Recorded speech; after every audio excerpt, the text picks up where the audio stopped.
Good morning, and today we're going to talk about Chapter 25, Suicide and Non-Suicidal Self-Injury. One of the most critical topics in mental health nursing because early recognition saves lives. Suicide is one of the few areas where assessment equals immediate action, so you're not just gathering data, you're preventing death. So never underestimate your role as a nurse. A single question can save a patient's life. Our objectives, we'll go over some definitions, some risk factors, some nursing care, and as the nurses, our responsibility is to recognize the risk, assess properly, and intervene safely. So going over some of these definitions, it's critical to distinguish between suicidal intent and non-suicidal self-injury. Not all self-harm means that this patient's wanting to die. So ideation, the patient's thinking about suicide, and this alone is a risk. Attempt, they acted but survived it. That increases future risk significantly, of course. Then suicide, completed act and resulted in death.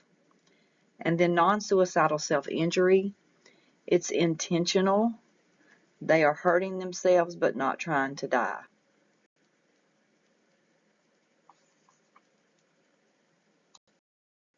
So the epidemiology, suicide's the leading cause of death in young people, and that is so sad to have to make that statement.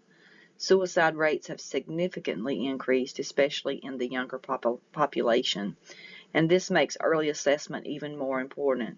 Many cases go unreported and misclassified. And as we see on our slide, 10 to 34-year-olds, it's the second leading cause, and the fourth leading cause of death to 35 to 54-year-olds. For males, the suicide rate increased by 26% between 1999 and 2017. And then for females, the rate increased for 53% during that same time frame. 46% of those who die by suicide have a diagnosed mental illness such as depression disorder, substance use, or some type of psychosis. Risk for suicide is anxiety disorders, personality disorders, eating disorders, and trauma-related disorders. Depression is the #1 risk. Remember, the energy improves before the mood, so when a patient starts an antidepressant, that puts them at a high risk. That means they may still feel hopeless, but now they have the energy to act on suicidal thoughts. Some quick biological factors. It's higher among identical twins. Genetics, family history increases the risk. Serotonin deficiency, something you want to remember, that increases the risk. Some cognitive factors, I'm just going to say hopelessness is the most important. In their minds, nothing will ever get better, and when hope is gone, that risk goes up. Some environmental factors like family conflict or low parental monitoring, trauma, abuse, unstable homes, things like that can also increase the risk for suicide. Things like loss, or like in death or a breakup, financial stress, isolation. There's triggers often come from life events, but the strongest predictor is the hopelessness. So think about how they're thinking, not just what's happening. So they get tunnel vision and they think, well, there's no way out, or they get distorted thinking and think to themselves, people are better off without me. When a patient believes things will never get better, suicide may feel like the only option. And suicide's not about wanting to die, it's about wanting their pain to stop. Cultural factors include religious beliefs, family values, sexual orientation, gender identity, bullying, and attitude toward death. Some social factors include relationship problems. We're just kind of repeating some of this. Recent or imminent crisis, substance abuse, health problems, financial problems, legal problems, and loss of housing. So some objectives Describe 3 expected reactions a nurse may experience when working with a patient who may have suicidal ideation, and identify biological treatments and psychological therapies for patients with suicidal ideation.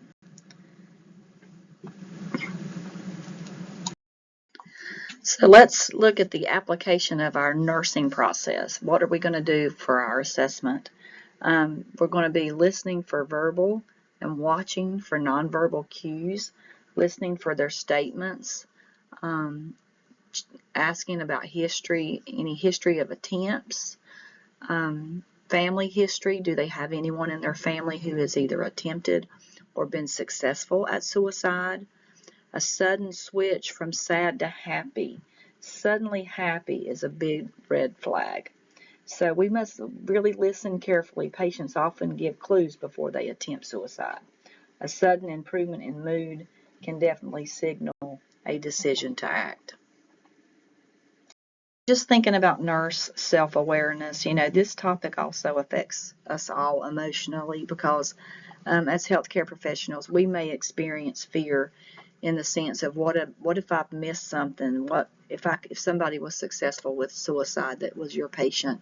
You may feel like, well, what could I have done better? You carry that high responsibility. Then again, sometimes people have feelings of condemnation. They don't have any compassion for someone who does something like this, quote unquote. So we need to acknowledge our feelings to other people to avoid that counter transference. So you cannot provide therapeutic care if you're judgmental or overwhelmed. Nurses must recognize their own emotions to avoid judgment and provide that therapeutic care that a patient needs. As you can tell, this is not a happy topic to discuss, and it does affect people differently, and people have a lot of different views about suicide, so we have to be careful not to be judgmental. That old adage, you don't know how somebody feels till you've walked in their shoes. So we just have to be careful with that. Just some of your common nursing diagnoses. The most important one that you need to know is risk for suicide. So now we're going to talk about environmental safety guidelines. So they need to use plastic utensils, no private room, keep the door open at all times, jump-proof and hang-proof bathrooms, lock doors to non-patient areas, monitor for and remove potentially harmful gifts. In patient's presence, assess belongings and search patient for harmful objects. Ensure that the patient don't bring anything that's harmful and anything's left that could be harmful. So just to expand on this, like remove sharps, cords, belts. Environmental safety is critical. Anything can become a weapon in a suicidal patient's room. They could get creative in what they could do to carry this act out. So we don't trust the environment, we control the environment. So treatment, we treat the underlying disorder. Therapy is definitely going to play a part, and sometimes brain stimulation. So we treat the root cause, and that may be depression, anxiety, or any other disorders. So now we're going to talk about non-suicidal self-injury. Basically, these are people who are not trying to die, they're just trying to cope. So patients who self-injure are often trying just to relieve some emotional pain and not really end their life. Unfortunately, sometimes, they end up being successful when they didn't mean to. The prevalence between 6% to 23% of the U.S. population engage in these behaviors at some time in their life, and about 15% of adolescents and 17 to 35% of college students engage in self-injurious behaviors. NSSI peaks between 20 to 29 years of age and declines in early adulthood. The ratio of females to males with this disorder is about 3 to 1 or 4 to 1. So application of the nursing process as part of our assessment, where it's important to have empathy and look for triggers. Nursing diagnosis would be risk for self-mutilation. So basically, ask why the behavior occurs trying to identify their triggers and validate their feelings. Continuing with the application of the nursing process, so the planning 6-step approach, so limit setting for safety is important. Developing self-esteem, discovery of motive and its role, discovering self-control, replacement with some coping skills, and entering maintenance phase. So to sum that up, basically, simple trust is everything. So treat injuries, build the trust, and teach coping and alternatives to self-harm. The therapeutic relationship is the key. Without trust, the progress will never take place. And then just to reiterate on this slide, usually therapy's first, meds if needed, and then psychological therapy is really the foundation of treatment. So let me ask you, what is the first priority when caring for a suicidal patient? And you're always going to answer safety. So always choose the answer that protects the life if you see anything like this on the NCLEX. Safety and protecting life. So just for a quick question and response, which method of suicide do you think has the highest lethality? My husband missed this question, and I missed this question, so let's see what you think. A, do you think ingesting pills carries the highest lethality? B, cutting one's wrist? C, inhaling natural gas? Or D, self-inflicted gunshot wound? I'll give you a second or two. So the answer is actually D, self-inflicted gunshot wound. And I just want to wrap this up to say this is not an easy topic to talk about. And I'm sure there are some of you who may know someone who has committed suicide, attempted suicide, because it's unfortunately such a rise in suicide, especially among young people. And I want to share just a quick story about my son's friend Alex, who lived in Michigan. His parents were alcoholics and drug addicts. And so he moved to North Carolina because of his bad home life and met my son somewhere, I don't know where. And he moved in with an uncle who was also a bad alcoholic. So he went from one bad environment to another. And so when he came to North Carolina, we tried to help him. We knew he was a very troubled kid.